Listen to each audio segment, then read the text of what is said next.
et je suis curieuse de savoir. Donc dis-moi ce que tu en penses un petit peu de ce décor là. En fait, tout simplement, j'ai réussi aujourd'hui à obtenir ça. Donc moi je me sens beaucoup mieux, en tout cas j'ai réussi à faire quelque chose d'un peu mieux je trouve, mais bon bref. Donc on va rentrer dans le vif du sujet puisque je vais te raconter une histoire aujourd'hui.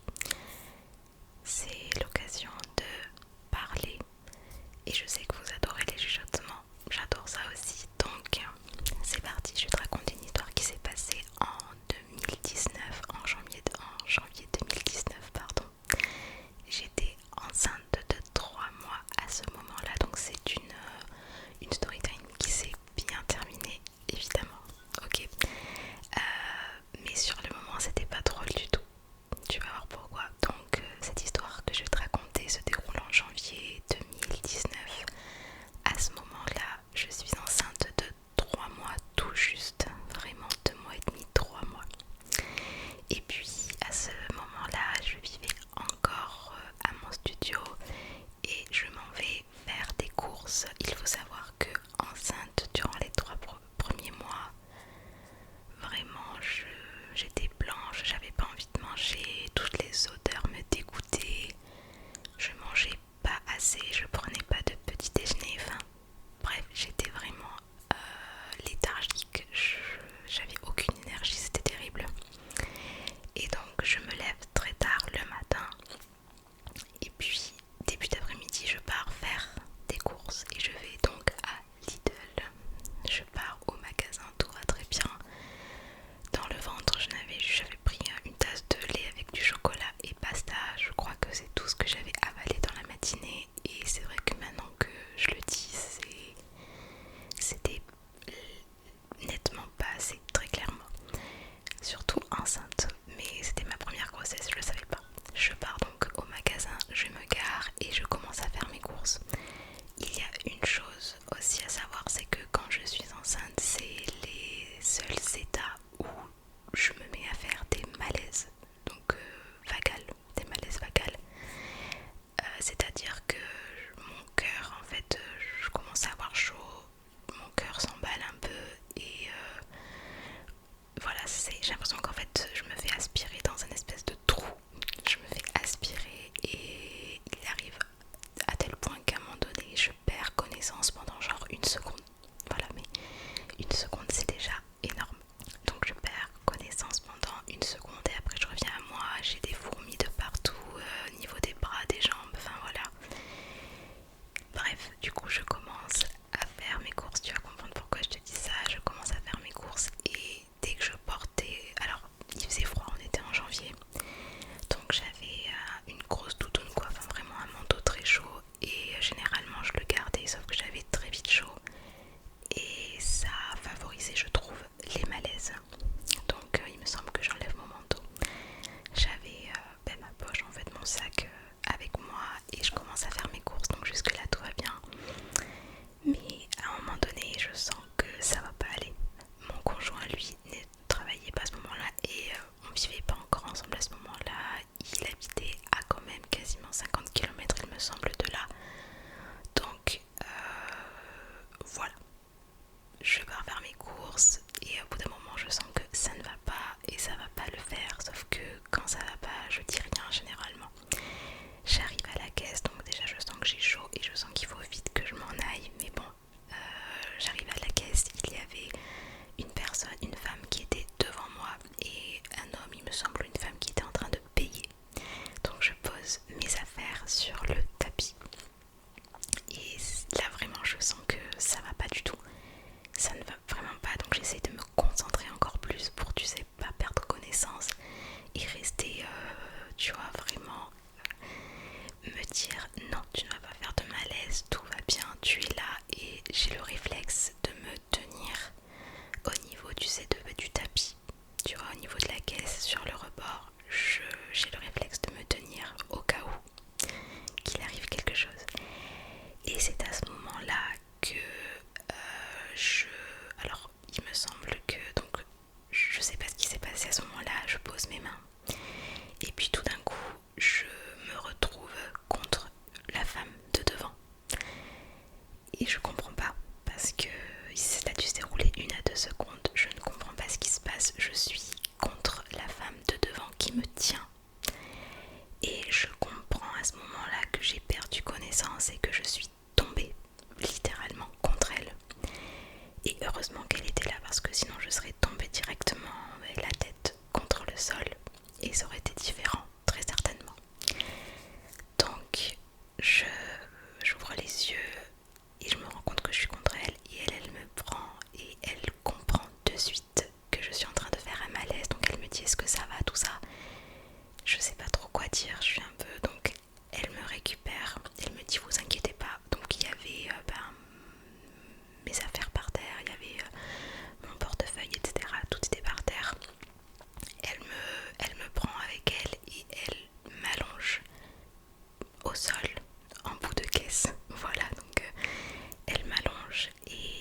qu'ils soient au courant et pour qu'ils puissent surtout venir après en fait. Voilà, donc première fois il ne répond pas, deuxième fois on arrive à l'avoir, donc c'est la dame qui s'occupe de moi, sur qui je suis tombée, qui l'appelle et qui lui dit au téléphone ce qui est en train de se passer parce que j'étais pas du tout en condition en fait pour lui parler. Donc elle me dit, parce que ça aurait été que moi, j'attendais que ça passe et je repartais en voiture tout simplement. Mais là pour elle c'était hors de question que je reparte toute seule. Donc on attend les pompiers et entre temps, donc peut-être 5 minutes après que les pompiers soient arrivés, mon conjoint arrive, voilà. Donc ils m'ont installé dans le camion des pompiers quoi. Donc ils m'ont fait des petits tests et ils ont vu que j'étais en hypoglycémie. Et voilà, donc ils m'ont donné, j'avais bu déjà de l'ice tea dans le magasin. Et là ils m'ont dit bon ben par mesure de sécurité quand même, vous êtes enceinte, donc on va vous emmener directement aux urgences de la maternité. Voilà. Et donc mon conjoint a suivi jusqu'à l'hôpital et ils m'ont emmené directement aux urgences. Voilà. Et vraiment j'ai été vraiment super contente. Et j'ai eu beaucoup de chance de tomber sur cette femme là qui s'est occupée de moi en fait, qui a pris soin de moi pendant tout le temps durant l'attente en fait. Clairement elle a été adorable, elle s'est occupée de moi comme une maman vraiment. Et ce qui s'est passé c'est qu'elle m'a raconté qu'elle a vécu presque la même chose quand elle était enceinte pareil de 3 mois à peu près. Elle était dans un bus de ville et c'est encore pire pour elle parce qu'elle a fait un malaise dans ce bus là, et quand elle se réveille elle était arrivée en fait à un terminus je crois, et il n'y avait plus personne dans ce bus là. Il me semble que c'était quelque chose comme ça et je trouve ça vraiment aberrant. Donc la pauvre elle a pas eu la même chance que moi, mais vraiment. Donc cette femme, on est venu la voir un peu plus tard et là j'arrive pas à me souvenir si on était venu avec le petit ou pas. Je crois que j'étais encore enceinte parce qu'elle m'avait dit, elle a insisté, elle m'a dit voilà je vous donne ma carte. Elle travaille dans un hôtel qui était pas très loin. Elle m'a dit voilà je vous donne ma carte, vous m'envoyez un message, vous me tenez au courant et vous venez me voir. On va boire un petit truc, un petit verre et puis voilà on va, mais vraiment vous venez me voir. Et j'ai trouvé vraiment, elle était tellement gentille cette femme là. J'ai plus jamais eu de nouvelles par contre, je te raconterai pourquoi après, voilà. Mais donc je vais aux urgences, on s'occupe de moi, en fait on me donne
ce jour